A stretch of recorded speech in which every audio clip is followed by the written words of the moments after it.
ನೋಡಿ, ಹೆಸರು ಉಲ್ಲೇಖ ಅಲ್ಲ, ಅಲ್ಲಿ ಕೋರ್ಟ್ ಅಲ್ಲಿ ಕೇಳ್ತಾ ಇರೋದು, ಆಯೋಗದಲ್ಲಿ ಕೇಳೋದು ಸಾಕ್ಷಿ ಕೊಟ್ಟಿರೋದಕ್ಕೆ ಸಾಕ್ಷಿ ಕೇಳ್ತಾರೆ. ಆ ಸಾಕ್ಷಿಯನ್ನ ಕೊಡಬೇಕು.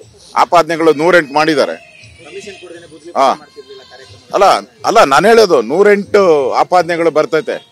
ಇವಾಗ ಕಾಂಗ್ರೆಸ್ ಅವರು ಮಾಡ್ತಾ ಇದ್ದಾರೆ, ಪ್ರಧಾನಮಂತ್ರಿ ಮೇಲೆ ಮಾಡಿದ್ದಾರೆ, ಅಮಿತ್ ಶಾ ಅವ್ರ ಮೇಲೆ ಮಾಡಿದ್ದಾರೆ, ನಮ್ಮ ಮೇಲೆಲ್ಲ ಆಪಾದನೆ ಮಾಡಿದ್ದಾರೆ.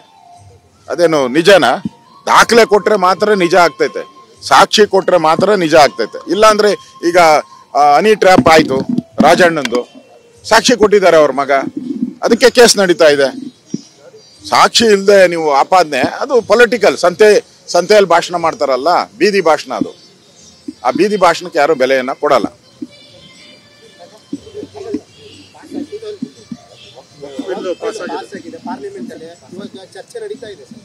ಚರ್ಚೆ ನಡೀತಾ ಇದೆ, ಇನ್ನು 8 ಅವರ್ ಅದು ಕೊಟ್ಟಿದ್ರು.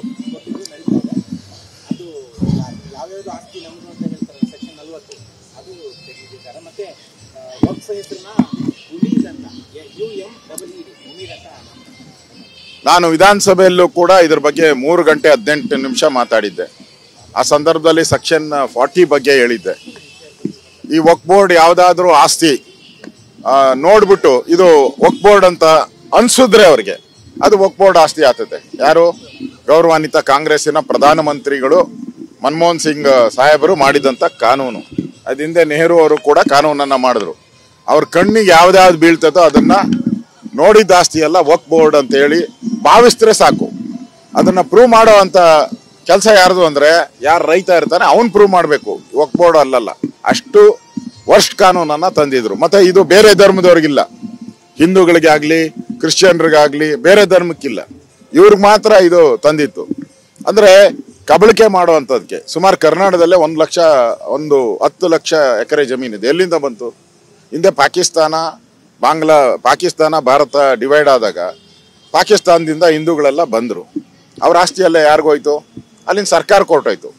ಇಲ್ಲಿ ಮುಸ್ಲಿಮಾನ್ರು ಏನಿದ್ರು ಇವರೆಲ್ಲ ಪಾಕಿಸ್ತಾನಕ್ಕೆ ಹೋದ್ರು. ಕೆಲವರೆಲ್ಲ ಅವ್ರ ಆಸ್ತಿ ಏನ್ ಮಾಡಿದ್ರು? ಎಲ್ಲ ವಕ್ಫ್ ಬೋರ್ಡ್ಗೆ ಸರ್ಕಾರ, ಅಂದಿನ ಕಾಂಗ್ರೆಸ್ ಸರ್ಕಾರ ಓಟ್ ಹಾಕ್ತಾರೆ ಮುಸ್ಲಿಮರು ಅಂತ ಹೇಳಿ ಅವಾಗೆ ಟವಲ್ ಹಾಕ್ಬಿಟ್ಟು ಅವ್ರದೆಲ್ಲ ವಕ್ಫ್ ಬೋರ್ಡ್ ಕೊಟ್ರು. ಅದರಿಂದ ಇಷ್ಟೊಂದು ಆಸ್ತಿ ಅವರಿಗೆ ಬಂದಿರೋ ಅಂಥದ್ದು.